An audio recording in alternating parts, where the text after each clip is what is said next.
Hey, I'm Sarah, and this is the Goddess in Training podcast. This isn't about being perfect or polished or having it all figured out. This is about what happens when you actually start listening to your body, your intuition, your patterns, your truth. I'm asking big questions and having real conversations, sometimes messy and sometimes magical, with people who've lived through it, grown through it, and still don't have all the answers. If you've ever doubted yourself, betrayed your gut, or wondered if you're the only one, you're not. Let's talk about it.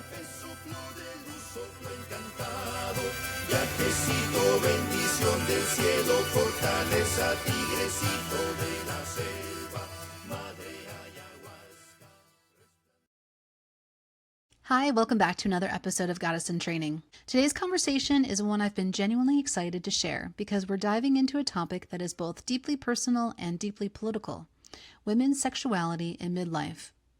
I'm joined by Sarah Nelson, the writer behind Sexual Empowerment in Midlife on Substack. Sarah is a former global researcher who reinvented herself after a layoff and followed her curiosity straight into one of the most under-researched, misunderstood, and quietly transformative aspects of women's lives: sex. What I love about Sarah's work is that it's not performative, it's not shock value.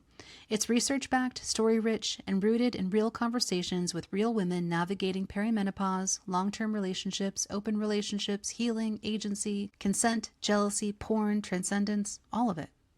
And yes, we start with squirting, because why not begin at the mystery? But what unfolds is so much bigger than any one sexual act. We talk about fear, about being the good girl, about compartmentalizing parts of ourselves, about the mind-body disconnect so many of us were trained into, about healing, not because we're broken, but because we get to reclaim ourselves. We talk about BDSM, consent, menopause, porn, jealousy, energy exchange, and the transcendent nature of sex, the kind that changes how you move through the world. This conversation is honest, nuanced, and at times surprising. It's about sexuality not as performance or identity, but as integration. If you've ever wondered how your sexual story connects to your confidence, your intuition, your agency, or your evolution, this episode is for you. Let's dive in. Hi, welcome back to another episode of Goddess in Training. I'm here today with my friend Sarah Nelson, and Sarah and I know each other from past lives, and now we have both found ourselves reinventing ourselves in midlife on Substack. And I love Sarah's Substack so much. It's called Sexual Empowerment in Midlife. Sarah, I want to hear about how you got to where you are today, but I want to jump right into the fun stuff because today I read your essay about squirting and I learned so much. And I am not unfamiliar to squirting, and it's something that I have researched myself. And I found myself reading your article and I'm like, what, really? And so dive into that topic a little bit. It's a big mystery and it really shouldn't be. Yeah, absolutely. What I do on Substack is I am curious about something and I'm like, I bet other people are too. And then what I've found is amazing is how much scientific research has been done on these things. And, in this age where science is under threat in some ways, I love having the opportunity to push forward all this research that's been done. And of course, it is true that women's sexuality is vastly under-researched and a lot has been done. Somebody actually asked me about squirting. Anyone can give me topics. Give me topics. And somebody was like, I want to know about squirting. And I was like, good idea. 40% of women have squirted. And most of those women wonder where it comes from. So do you know where it comes from? It does come from our bladders, but it is not pee. It actually, and I think this is crazy, if you empty your bladder before sex, your bladder will spontaneously fill, if you're a squirter, will spontaneously fill, and then that's what comes out. And that's what squirting is. So amazing. And it totally tracks with my human experience. Like, oh, that makes total sense. So tell me how you got to where you are today. You've been a researcher your entire career. And so why now sex? So I was a researcher, but I was not a researcher on this at all. And I led these big global teams, which was super exciting. But I always found that what I liked best about that work was coaching and developing the team one-on-one. A couple of years ago, I got laid off. And I thought, okay, what do I really want to be doing? I got this idea that what I wanted to do was interview women about how they got in touch with their sexuality. And that had to do with my own journey. I got in touch with myself sexually in my 40s, and I was shocked how much it impacted how I interact with the world, not just sexually, but how much it made me more comfortable with who I am just as an everyday person and how I am and professionally and with friends. And I also realized all the expectations that I was putting on myself that didn't have to do with my value system, that had to do with what living in the society that we live in teaches you about how you're supposed to behave. So I wanted to know other women's experiences of that. And I started talking to women, and I just got this overwhelming response from all these women.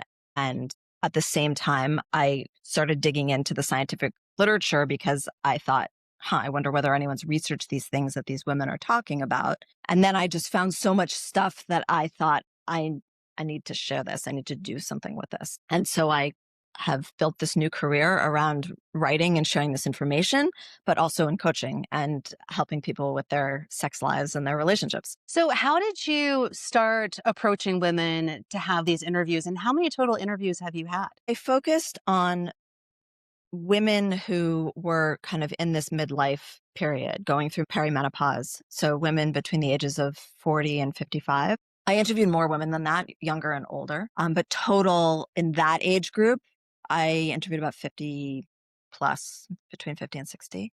I still do interview women when they come to me, but now I look for stories that I haven't heard before. I reached out to everyone in my life. I reached out to, that old friend from high school I haven't been in touch with, and I talked to neighbors and whatever. And I just asked everybody, do you know anyone who might want to talk to me about how they got in touch with their sexuality? And some people would Huh. say, I totally know the person for you.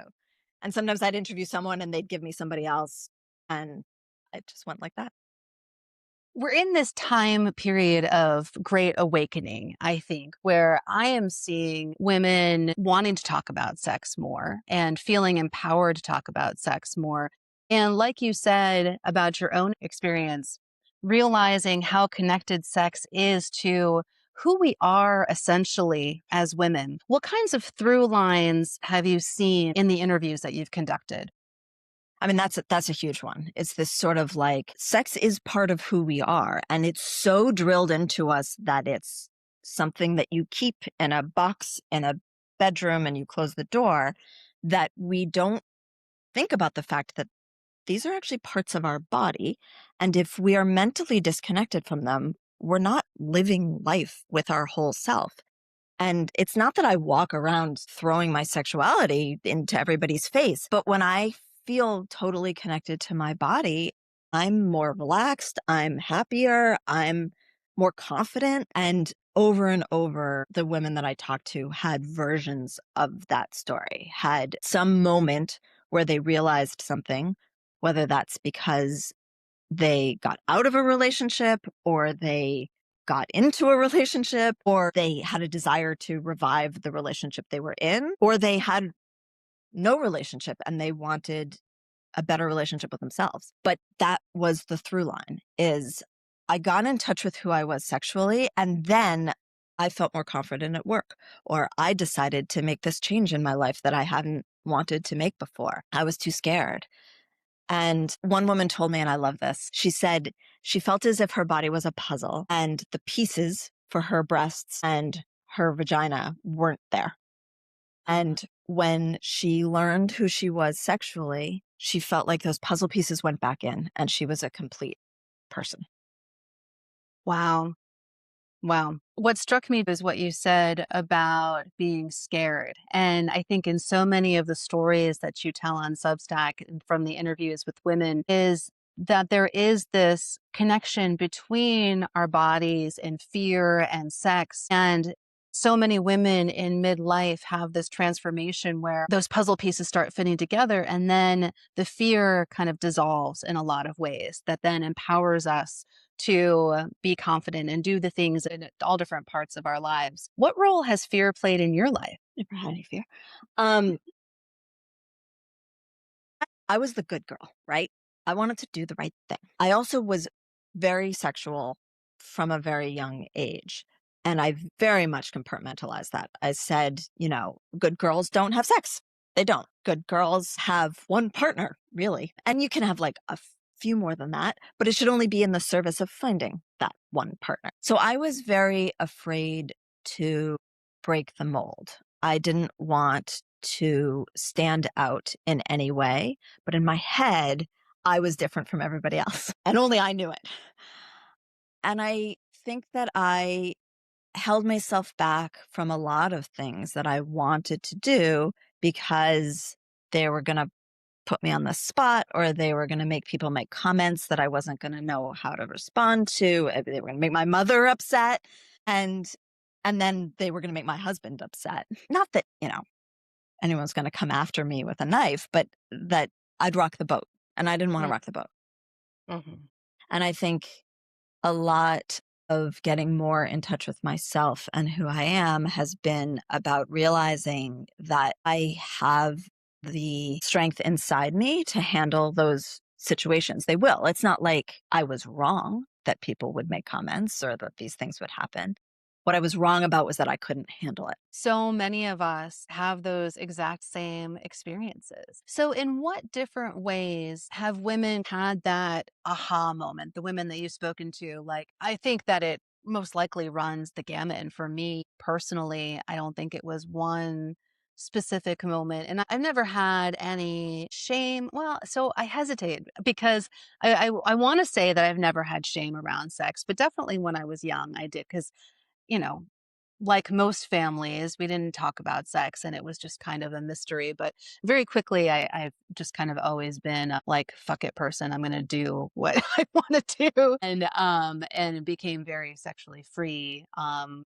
In most of my life with open relationships and in different sexual settings and now I found myself back into monogamy and very very happy being monogamous. But so because of my own life experience I can think of all of these moments that I've had aha moments that could be aha moments. Are there any commonalities between those aha moments that women have? Really, no. And I think I thought that there would be. I thought there would be Yeah. more of that. But like I was saying, that women seem to have these moments in all different situations. Definitely something that I noticed is I always posed the same question up front, and that was, tell me how you took control of your sexuality. Start wherever you think is the beginning. And I loved seeing where they thought the beginning was. Some of them, the beginning was 5 years ago, and some of them, the beginning was when they were 2. And maybe not 2, 5. And there was kind of a cohort of good girls. And then there was a cohort of women who were like, I've always had control, sort of like what you're saying. And then they would pause and they'd say, well, but actually there were these times when I thought that I was really in control of my sexuality. But in retrospect, I realized that I wasn't. And something that I realized is that our society has such fucked up views about sex that you can't really be in control of your sexuality if you were socialized as a girl and a woman. Mm. You can be free and you can do a lot of liberated things, but in effect, you're saying, well, I'm not going to do those things they're telling me to do. You're not saying, I'm just going to do whatever I want in a vacuum. You're not saying, what do I want? I'm going to be in touch with what I want. I'm going to be fully realized as a human being. And, partially it's age too, right? When you're young, you just don't know. But I find it interesting that even women who said, like, I've always had sex with whoever I wanted, and I've done all these things and da-da-da-da, they still saw a moment where and this is, of course, a self-selected group, right? Like I looked for women who thought they had taken control of their sexuality. So there are lots of women out there who don't think that and didn't volunteer. Right. But of the ones who volunteered, they all had sort of had this moment where they thought, I thought things were okay, or maybe I didn't think things were okay, but I didn't know how to change it. And now I have more agency. I have more control. I have more conscious choices that I'm making. And so the theme is not everybody hits this point in perimenopause or everybody hits this point if they've been married a certain amount of time or whatever. It's that if you do hit the point, what that point is saying, I thought I was in touch with myself, but in many ways I wasn't. And now I'm going to be. And now I'm going to act in line with my own values. And those values include sex and are not only defined by sex. Think about these things more now in the context of my own life, but also I have a teenage daughter and how to help guide her in her sexuality. And it's hard. It is so hard. And maybe this journey of our sexuality is part of the point in that there's no textbook and there shouldn't be a textbook to it. And that kind of like when you're doing a puzzle, some people start with the edges and some people start with the middle and some people have a block here and a block there. I love that analogy with our bodies because um, I talk about intuition a lot on this podcast and getting in touch with your intuition.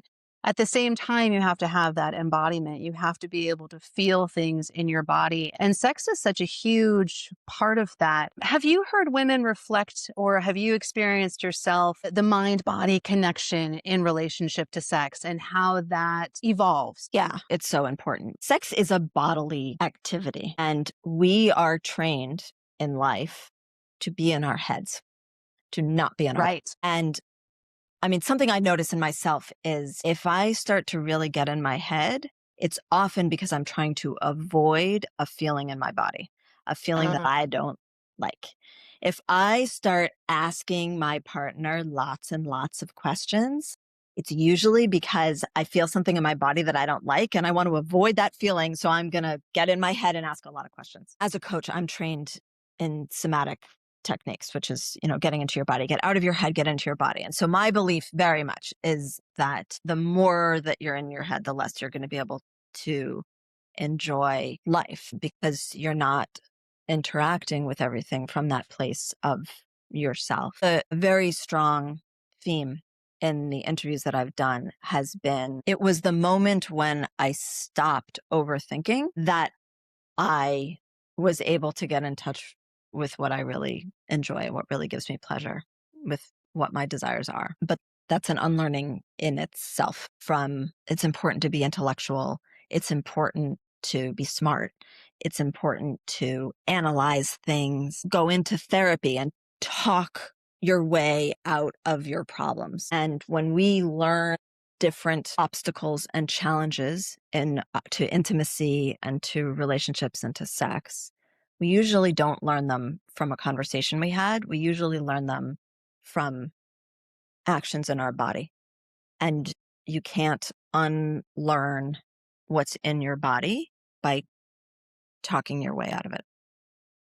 Yeah, because like when things are done to us against our will and then it lives in our bodies, you have to do that work. That's not just the talk therapy. You just need to learn how to feel things differently and process the bad things out, process the way that we've been harmed and where we haven't had agency out of our bodies. You can talk about trauma in a lot of different ways and horrible things have happened to people, but sometimes it's not that horrible, but it still lives in your body. And we all have things that we need to heal from. And another really fascinating thing that I've found through talking to women and also through the scientific literature that I've read is how much sex can help with healing and all of the ways that we can play out various scenarios through sex and use that to reprogram our minds and our bodies to see things differently. Thinking of healing not as something that you have to do because you're broken, as something that you get to do to have agency and take control of yourself. We could dig in on, the role of BDSM in that and things like that, but even just ordinary sex can do that because so much of sex is about, it's obviously what turns you on, and what turns you on is so tied to these almost childhood insecurities. I want to feel loved. I want to feel desired. I want to feel in control. I want to feel out of control. I want to feel taken care of. And when you get those things through great sex, you heal those parts of yourself. And definitely, I was in the BDSM world for a long time and did a whole podcast with a therapist in that space and a friend who's still in the kink world. And I saw that time and time again and experienced that myself to some extent. And I didn't go into it thinking that I was healing something, but I had so many revelations about myself. And part of it had to do with putting myself in uncomfortable positions. And we learn so much in that discomfort. And I think that that happens so much, even with vanilla sex, regular sex. I think it's going outside of our comfort zone where we learn, like, "But that's awesome." Or in our body, we have those distinct feelings. And that's how we can get in touch with what our body is feeling and how that translates into what we're thinking so well. The thing about BDSM that I've had conversations with folks about is what I saw, and part of the reason why I got out of it is so many people are in that space healing so many different things. And the consent lines are very, very blurry. It's very, very difficult to, when you're engaging with somebody else, know what their true intentions are. You can have the conversations, what you're looking for and what's okay and what's not okay. But I saw a lot of situations where there were some deeper things happening. And even the person who was healing didn't necessarily know what they were playing out. There was just a lack of self awareness in a lot of situations. And so it was something that I became more aware of. And it's a difficult thing to teach people when you're going into that kind of space. Not that I'm discouraging anybody or any kind of warning, but I think that in all sexual situations, there's a level of risk involved too when you have that kind of discomfort. What have women said about consent, risk, those kinds of topics? I actually was just writing a story yesterday and thought I should do my next research article on consent. That's the tabs that I have open on my computer. Consent is so interesting because I've been interviewing this cohort of women who are born in the 70s and early 80s. We see consent very differently. I think we were taught different things about consent then, especially women who date much younger men are like, oh my God, you're asking me if you can kiss me? Like, what are you doing? We were taught no means no, right? And that was great. And it left open a lot of space for ambiguity and for, well, I didn't say no, but I didn't say yes, but now I feel uncomfortable with it, etc. In my research on BDSM, also that people have studied how many people who participate in BDSM ask for explicit consent. 90% of self-identified BDSM practitioners say that they have asked for explicit consent, and about half of them say that they almost always do. And one of the things that I love about the BDSM world is the lessons that it can teach anybody.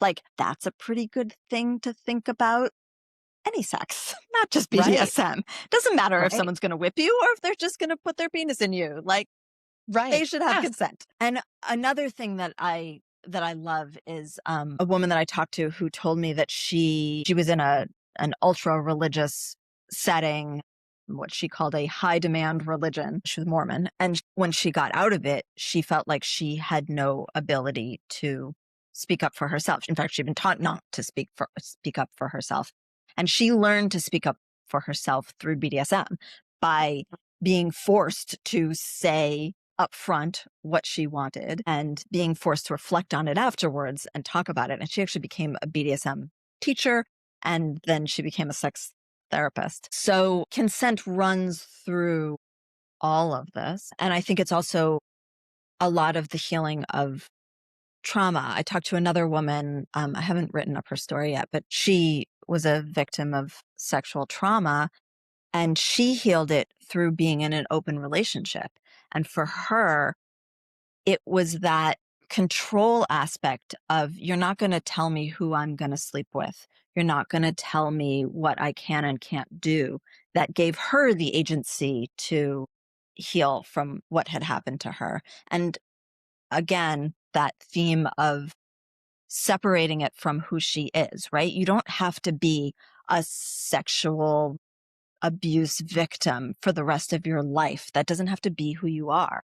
You can have experienced this thing and you can also have a life and you can have great sex and be happy about it and enjoy it. And it doesn't have to be re-traumatizing and it doesn't have to be twisted. I'm very intrigued by how we give consent, how we receive consent. Because honestly, when I'm with a younger man and he asks me if I can kiss him, I'm like, can we just get on with it? Like, you don't Yeah. have to ask me every step of the way. Uh-huh. I'm in your bed and I'm naked. You have my consent. Yeah, So yeah. Kind of gets you into your logical brain again. That was my issue with consent and BDSM is that I couldn't relax and get into that meditative state, which is what I was there for, really, if I had to answer questions. yeah, Yeah. yeah, exactly. As a coach, I actually don't ask a lot of questions because every time I do, I'm going to get you out of your body. It's very hard to say to someone, you just need to attune to your partner and know what they want because there's so much gray area there. That's not a very good legal situation to be in. But for ourselves, thinking about how can I be tuned into my partner? How can I be reading all of the signals, not just the words? And how can I communicate clearly and know that they are understanding it, whether that's verbal or not? And how can I build the trust that I need beforehand so that in the moment, I had a BDSM teacher say, so that you can be on a white, fluffy cloud and just enjoy it. That's what it's about, really. So I know you've talked primarily with women, but I can imagine a lot of men are reading your essays and wondering, like, how do I help my partner or partners get to that white, fluffy cloud? Have you heard reflections from men about the things that you've written about? Yeah, a lot, actually, the surprising amount. Women are socialized not to talk about sex. Men are socialized to have sex whenever they can, whether they want it or not.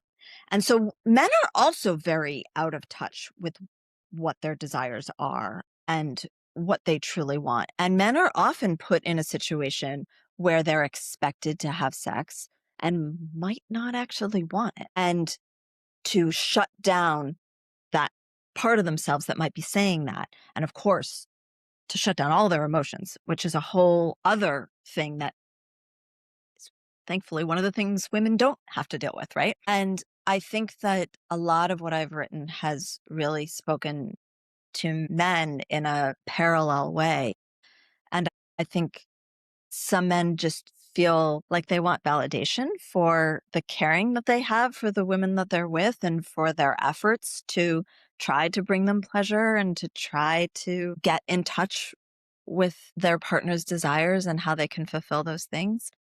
I think that a lot of men have never had a space where they can talk about sex in a vulnerable way, not in a bragging kind of way. And they crave that. I mean, they want to know that they are normal, that their desires are normal, that their fantasies and their kinks are okay. And I actually really love working with men because it's this same set of societal shame around sex and how do you strip that away and get in touch with your own beliefs and your own values and your own desires. Talk a little bit about porn and what people have said about porn. And I feel like so many things in this world, it's not completely good, not completely bad, and it has a role. What positive things have people reflected about porn? Big thing that a lot of people struggle with is they're bored with their sex life, but they don't know what else to do. Porn gives you Mm, lots of ideas. yeah. It opens up Infinite. the Pandora's box of things that you might want to try. And as long as you can keep your head about it and know that what they are doing doesn't look the way it's going to look for you. So porn gives us a lot of ideas, a lot of things that we might want to try, either try in real life or try fantasizing about. And fantasy doesn't have to be playing out a porn movie in your head. It could be having a few fleeting thoughts or just a feeling. But watching porn can feed that. It can also take away some of the shame around some things that you might be interested in. Watching other people enact something that you don't feel comfortable enacting is a way to heal yourself in many ways. And my belief is that there are no bad, evil desires. What's bad and evil is if you act on certain things. We're in a time right now where we've learned that people have acted on things that were not okay. But we can't control what we desire. And Mhm. if you desire something that is absolutely not okay, finding ways to manage that desire in a safe and consensual way is okay. And Yeah. porn can do that. You may not want to actually go out and have sex with five of your neighbors. But if you watch a porn movie about somebody going out and having sex with five of their neighbors, that may satisfy you in the same way. Mhm. And that's Yeah. great. Yeah, exactly. Exactly. My experience of sex, so much of it is the energy exchange. And I think that one thing that I've seen happen with porn is that one partner can be so fixated on porn that the energy just gets pulled completely in that direction. And then have people talked about that, about the issue of possible like porn addiction and how that can be disruptive in a relationship? Yeah, I've looked into this quite a bit, and I wrote an article about it that I didn't publish on Substack. It's on my website. I don't like the term addiction because it's such a loaded word and it comes with all these associations about what you need to do about it and about what it means for you. And it's definitely true that you can watch so much porn that it inhibits intimacy with a real live person, maybe a person who you are in love with. It can also be so distracting that it takes you away from professional obligations or other life obligations. And those are real things. I think part of the solution is first taking away that shame. And this is part of why I don't like the word addiction, is because I think there's a huge amount of shame attached to the word addiction. And if you just take the one shame and you replace it with another, that doesn't help. Then thinking about how does this feel in your body to watch porn, to want to watch porn, to not be able to watch porn when you want to watch porn, and using those feelings to be more in touch with yourself. Because I think one of the things about porn is that it is so stimulating for some people that it can wipe out whatever else is going on in your life. And Mm. sometimes what else is going on in your life doesn't really feel so good. Sometimes you don't really want to feel those feelings. Or if you're socialized as a man, you may have been taught that you can't feel those. You should not feel those feelings. And so what do I Mhm. do with that? I'm starting to feel sad or I'm starting to feel scared. I don't want to feel those feelings. How do I get rid of them? I'll just wipe it all out by watching a lot of. So being curious, thinking about what are the steps that lead up to my actions, and then can I get more in touch with how I feel, and then can I allow those feelings to have their cycle and to run through my body, and for my body to process them and let them go. I'm making it sound Yeah. very easy, and it's not an easy problem. Everything is a process. Yeah, it's so interesting. I was in the swinger world for a long time too, and you see the same kinds of trends with people. Like, there are some people who are there in that space as a complete avoidance of their lives and what's going on, and then there are people who are there for the connection and maybe overtly or subliminally they're healing things, but to try to be more connected, more fulfilled, more energized. I found it to be completely energizing to be around and share energy in such an intimate way with so many different people. But at the same time, yeah, there are definitely people who are there to completely shut out the rest of the world, and not putting any judgment on that. That has its place too sometimes. But the place that I'm in right now, I've read a lot of things people talking about, and this comes up in religious contexts, like traditional religious contexts, and also comes up in the spiritual world about this idea that when you are intimate with somebody, they imprint on you in some way, and that energy exchange never fully goes away. And so you hear that in traditional Christian religions, but then also it's popping up in the more metaphysical, spiritual world where people are advising like sexual hygiene in the sense of being really careful about who you are intimate with. Do you have thoughts on that? And from the interviews that you've had with women? There's energy exchange all the time. And there's a lot of energy exchange when you're vulnerable. And sex is vulnerable. In order to enjoy sex, you have to be vulnerable because when you orgasm, you are not able to run away from a lion, right? In that moment, you are totally vulnerable. You're allowing somebody else to take away your consciousness in a way, right? Yeah. And you're opening yourself up to them for good sex. You're also going to need to be very connected to your partner. And that means you have to open yourself up in a spiritual sense. We're always exchanging energy with everybody around us. We're always absorbing other people's energy. We're always giving out our own. And sex is one of those times. And so I think we all need to be conscious of the impact that other people's energy has on us, what we can do to let in the energy that we want to let in and not let in the energy that we don't want. I One of the things I think about is like a bubble around you, and you have a bubble around you. I have a bubble around me. And right now I'm letting you into my bubble. And I'm good with that right now. Sometimes I'm sitting next to someone who I don't want in my bubble. And can I feel the boundaries of my bubble? And can I keep that energy out? If it's already gotten in, can I let it out? And when we have sex with someone, it's just a part of that, right? I don't think it's more or less. I think it's part of this holistic energy sense. Yeah, that's how I feel about it. And I cringe a little bit whenever I hear people say that, like, because I think it's kind of slut shaming in a way by saying like, you can't be with a lot of people because be careful, that energy is going to stick with you forever. You're letting them in this really intimate way. And I don't know. That's not my experience of life, but you're 100% right. I think that there are ways to practice maintaining your own energy and allowing the things in that you want to come in. And if something comes in that you don't like and that it's not with you forever. That's the thing that I think that people are trying to say that, well, you can't rid yourself of somebody's energy once it's there. And that I don't believe that at all.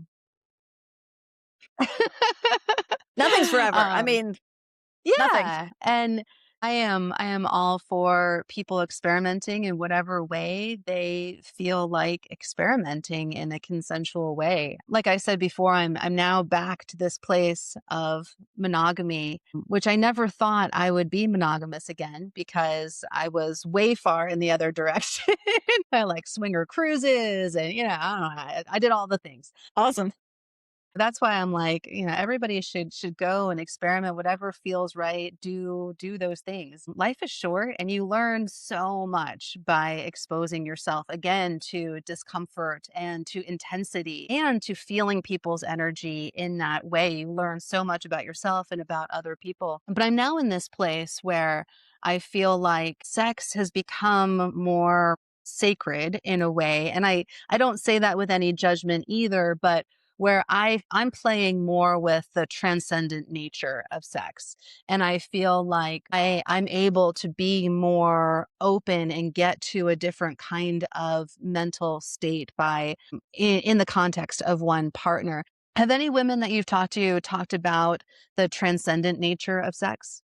Yes, definitely. I think there's different kinds of sex, right? There's the super hot, passionate sex. There's the super romantic and slow and gentle sex. And there's BDSM. There's sex that's very tuned in with nature and, sort of imagining yourself as a part of the earth. And I think the spiritual is another one. And we can move back and forth among these and we can have some of them one day and some of them another or with different people. But the transcendental power of sex is something that a lot of people experience, and actually something that has been researched. There's this amazing book called Magnificent Sex, and transcendence is one of the 8 qualities that the researchers identified as part of great sex.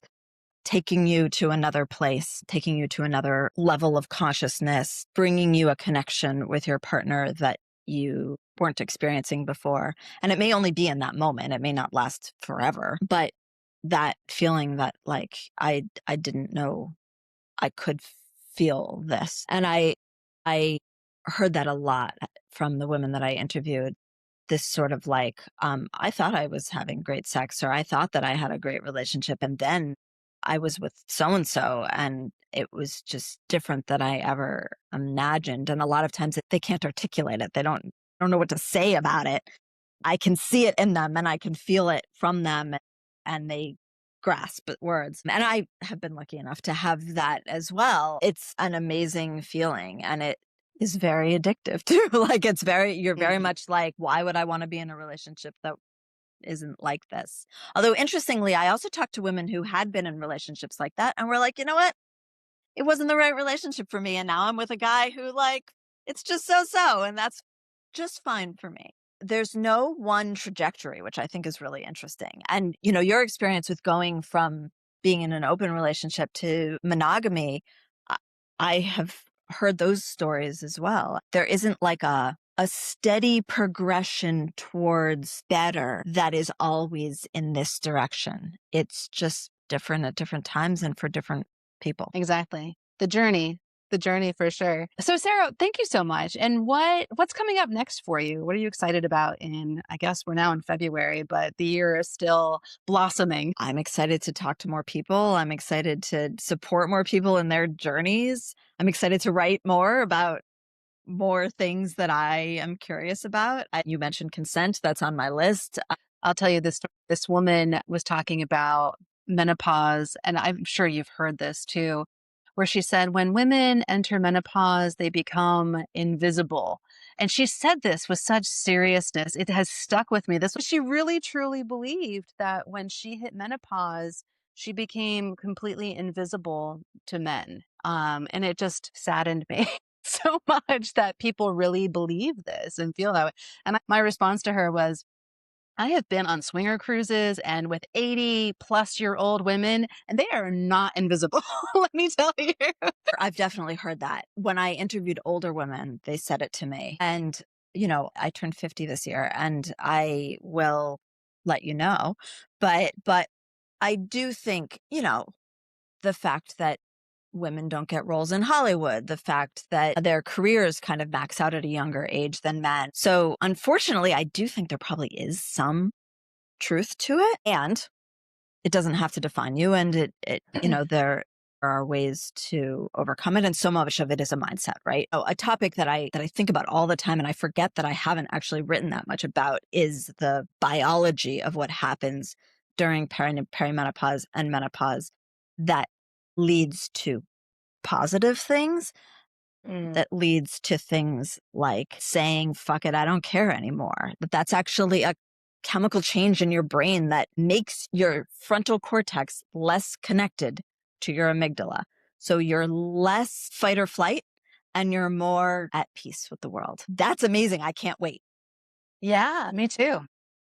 So that's like a whole set of things that I'm super excited to work on. Other things that I've been thinking about writing on are new relationship energy, and like, what is that? And like chemically, what's going on, and what do we know, and how long does it last, and what does it mean? I think a lot about jealousy. I'm also in an open relationship, and people say to me like, but don't you get jealous? And I'm like, uh-huh. Yeah. And so I think that's a fascinating topic, because our relationship with jealousy in our society is really shaming. And it's not only non-monogamous people who experience jealousy. And what can you do about it? There's been a lot of research on that. I would love to hear from your listeners more things that they wonder about, because it's so fun for me to. And the squirting article actually was a reader recommendation, and she was right. All right. Well, let's flood Sarah's inbox on Substack with ideas. I think we all have a ton of ideas that we can pass your way. Sarah, thank you so much. This has been so fun to catch up, and maybe we can do a follow up at some point on some new topic. Yeah, delve in on something, definitely. Thank you. Thank you so much. This has been great.